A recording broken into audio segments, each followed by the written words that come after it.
A very good evening, Zimbabwe. You are listening to Studio 7, Live Talk, Women's Roundtable. We are coming to you live from the Voice of America in Washington. This Thursday, July the 13th, 2023. I'm your host, Sithandegile Mhlanga.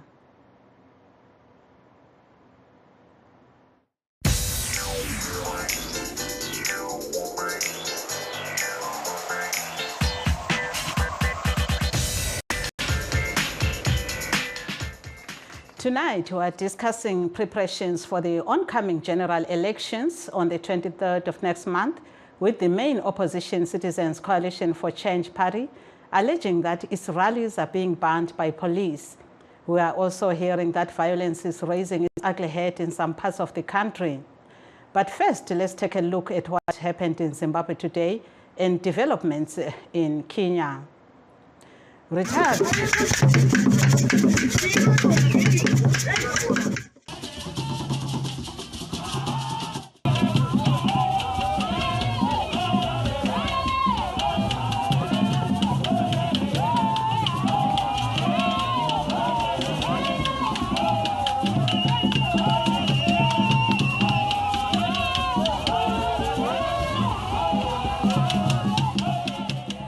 Retired American boxer Floyd Mayweather arrived in Zimbabwe today, where he was greeted with celebration in song and dance.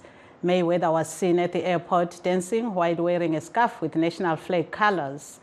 He was received at the airport by gold dealer and ZANU-PF parliamentary candidate for Tafara Mavuku, Scott Takupwanya.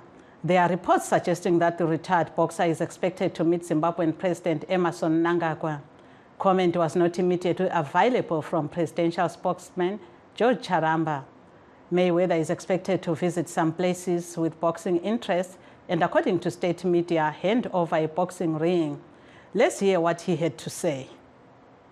It's always great to come back to Africa, the motherland, a beautiful place, beautiful people. It's nothing like coming back and seeing my people. They embrace me with open arms, and I'm just happy to be here and show love. That was boxer Floyd Mayweather speaking on his arrival in Zimbabwe. Mayweather is expected to visit South Africa after his Zimbabwe trip. He retired from boxing in 2017 with an unbeaten record. Meanwhile, Iranian President Saeed Ebrahim Raisi arrived in Zimbabwe today and was welcomed at the airport by his counterpart, President Emmerson Mnangagwa. The two leaders later held bilateral talks in closed-door meetings. Zimbabwe and Iran today signed 12 accords aimed at expanding cooperation in different fields that include agriculture, science, energy, information, communication, and technology. The agreements were signed by different ministers and heads of departments for the two countries. Let's hear what Senator Kikomba has to say about the development. Chinhu chinodakadza maningi, chinhu chinotifadza chose nokuti kukama nenyika dzokunze, kukama nenyika dzakawanda zvinotibatsirawo isisu. Saka inini ndinofara chose. Zvinhu zvamunofunga kuti tingawana kubva kunyika yeIran? Zvatinofunga kuti tingawana kunyika yeIran. Nyika yeIran inyika yapamusoro chose munyaya dzetechnology, munyaya dzeupfumi, mamira yakaita. Ndinotarisirawo kuti even nyaya dzana gasi idzi, nyaya dzana fuel ndechimwe chinhu chatisinawo muno, tiri kutanga tiri pasi asi ikoko tokwanisa kuwana zvakati wandei. That was Senator Kikomba speaking to Studio 7 reporter Rutendo Mawere. The Zimbabwe national soccer team has been placed in Group C of Africa's qualifiers for the 2026 FIFA World Cup. The other teams are Rwanda, Lesotho, and Benin. Zimbabwe was able to participate following FIFA's decision to lift first ban on Zimbabwe football. And in other news, rights groups in Kenya are campaigning for refugees married to Kenyans to obtain citizenship. The Kenyan constitution allows foreign nationals married to Kenyans to register for citizenship after 7 years of marriage, but they must have residency status to apply. And this policy locks out refugees. Juma Muchanga reports from the Dadaab refugee camp. On a sunny afternoon in the Hagadera camp, one of the several camps in the Dadaab refugee complex, Fuzia Mohammed is busy at her shop.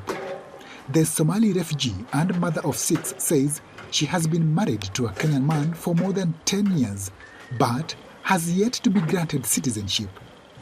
Lack of Kenyan documents, she says, has affected her life and business. I am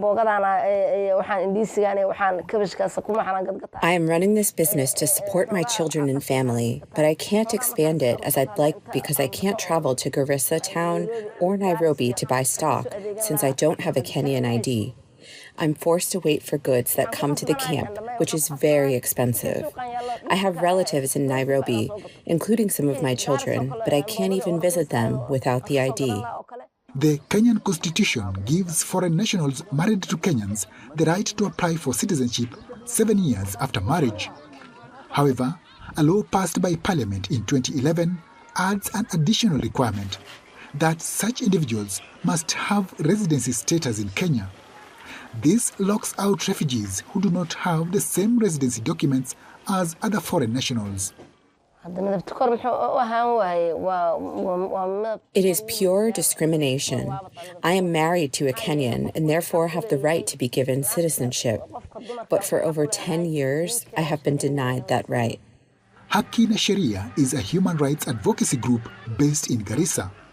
It has gone to court seeking orders to remove what it calls administrative barriers so that refugees married to Kenyans can apply for citizenship. Mariam Jamal is a program officer at Haki na Sheria. In most cases, these individuals are people who have lived here, they have loved here, they have children here. So what does it really mean for them in the long run if they cannot access citizenship, despite the fact that their entire families are based here? Where else do they have to go? The Kenyan government has been pushing to better integrate refugees into society, although the law blocking their path to citizenship remains in place. Kenya's Commissioner for Refugee Affairs, John Burugu, says a government policy allowing refugees to live outside the camps will ease their burdens. The socio-economic inclusion solves the issue of them wishing to be citizens. Because what is maybe disadvantaging them is because of what we are currently running, which is the encampment policy. Kenya hosts more than 700,000 refugees and asylum seekers representing 22 nationalities, according to the Department of Refugee Affairs.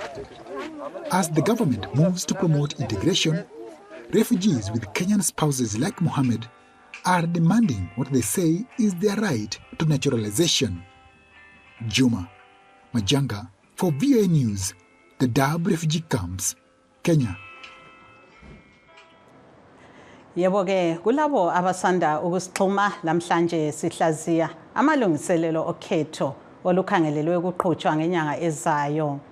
Ngesikhathi ibandla eliphikisayo le-Citizens Coalition for Change likhononwa ngokuthi liyavinjelwa ukuqhuba imikhankaso yalo njalo amalunga alo ahlukuluzwa kwezinye izigaba zelizwe. Sibonile njalo usaziwayo wemelika kumdlalo wenguqu uFloyd Mayweather efika kwele Zimbabwe lamuhla ukuzovakatsha njalo ahlolisise inhlelo eziqhutshwa ngabomdlalo ofanayo. Iqula elivela e-Iran lalo liselizweni lapho umongameli walelo lizwe umnumzana Raisi asayinelane izivumelwano lele Zimbabwe. Now let's take a short break. We'll be right back. Don't go away. In times of change, when the world seems uncertain and what we hear doesn't reflect what we see, we seek the truth. When we are told only part of the story, we lose trust. In moments of crisis, our dreams, hopes, and wishes for a better tomorrow depends on a free press. At Voice of America, we bring you the stories that people take risks to see. We connect the world and unite it with truth. At Voice of America, we show you the whole picture.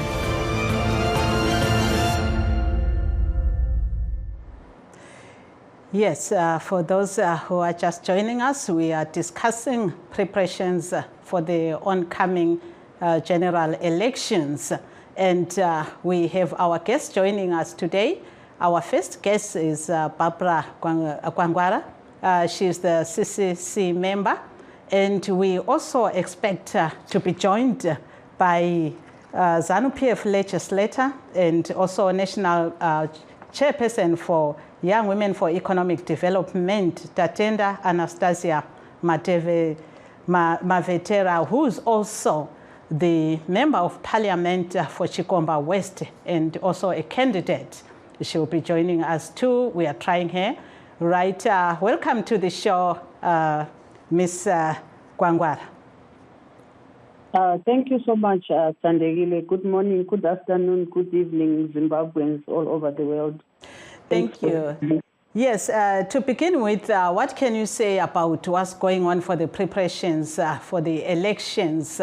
Are you happy as the CCC with what is going on and the interventions you are making to make the situation better? First and foremost, we are not happy as CCC as the ground is not level. We are seeing a spate of violence wherever the CCC leader, Advocate Nation Chamisa, is going. He's being barred to hold rallies. Our members are being beaten.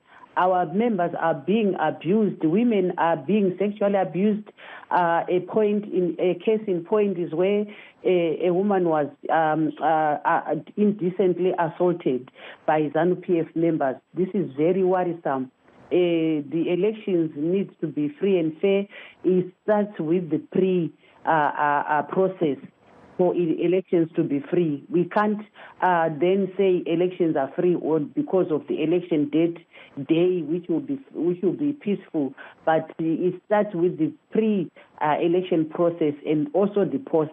So the factor is the elections have just been turned into something else. ZANU-PF has got an upper hand. They've been reports to the police.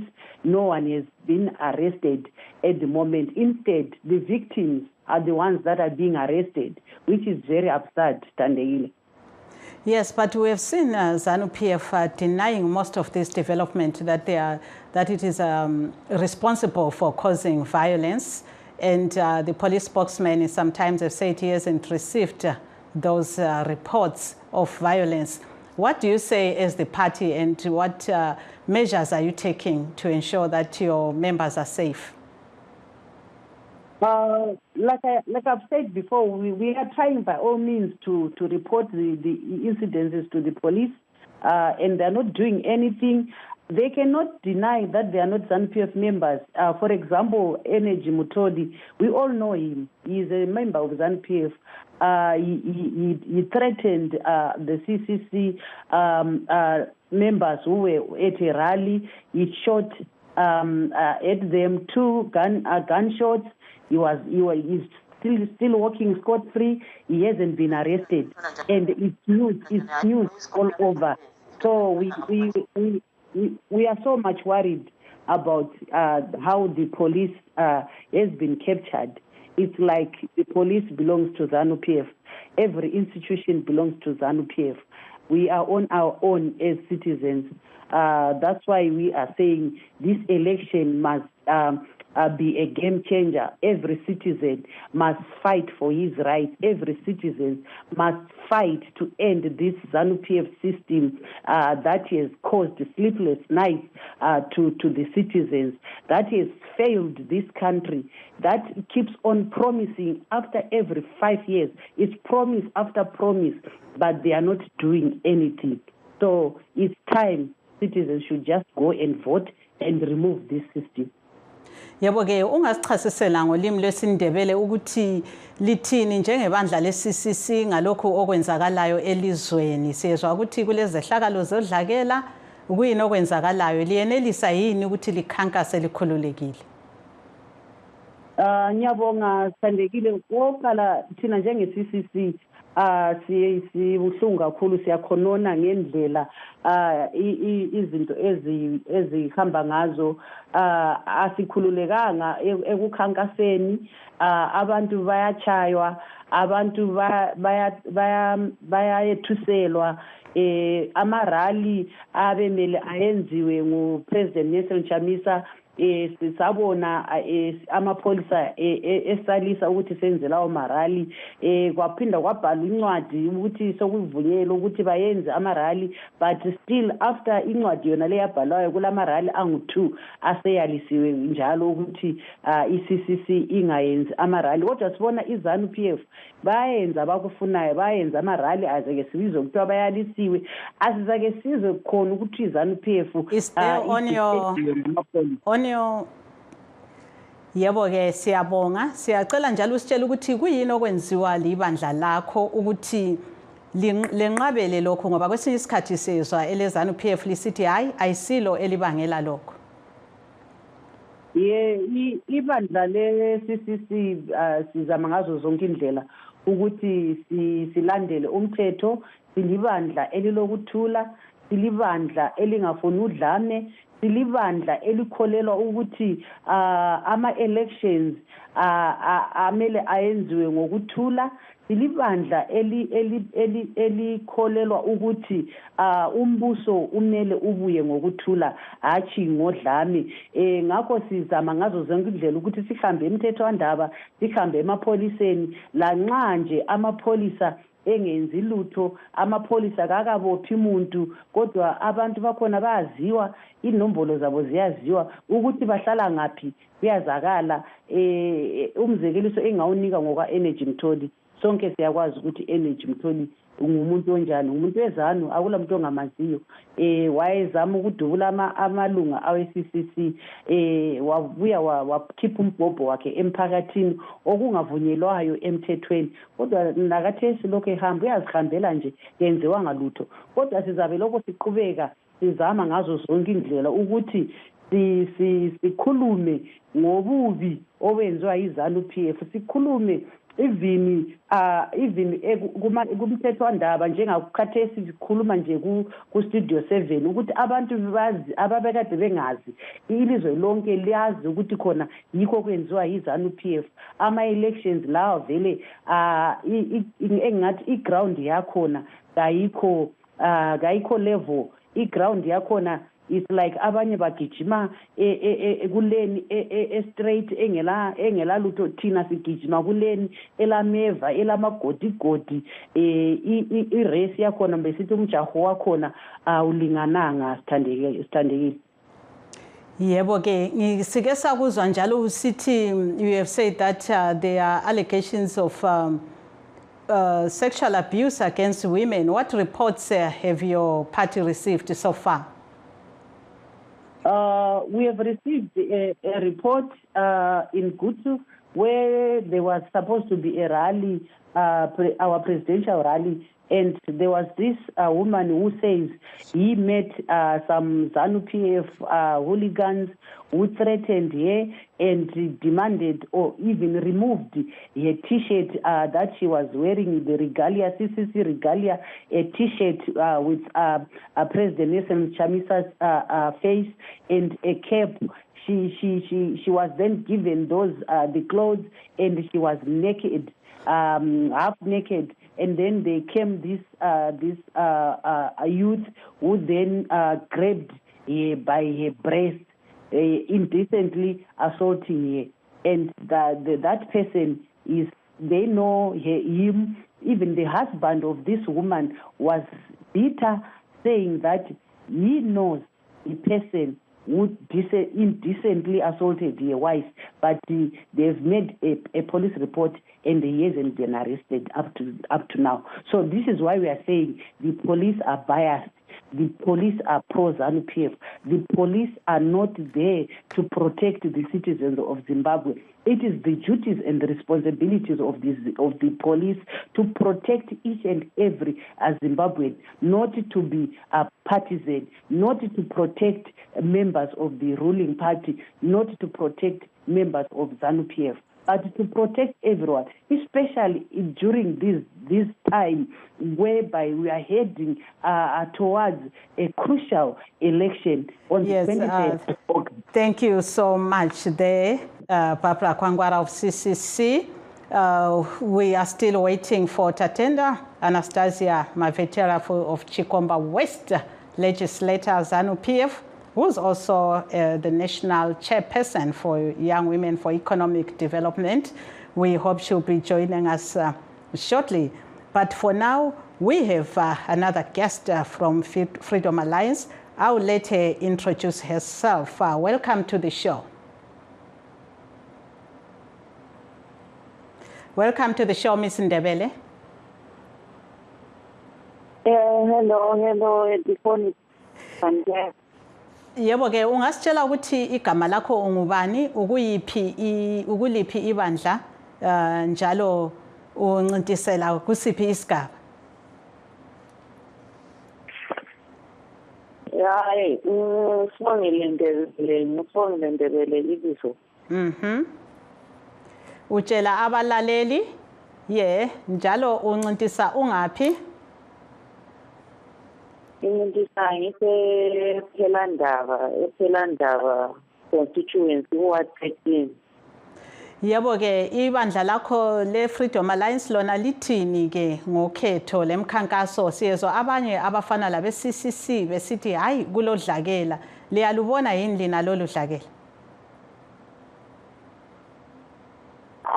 Thina udlakela sikahlangani lalo asikaluboni thina ngapha.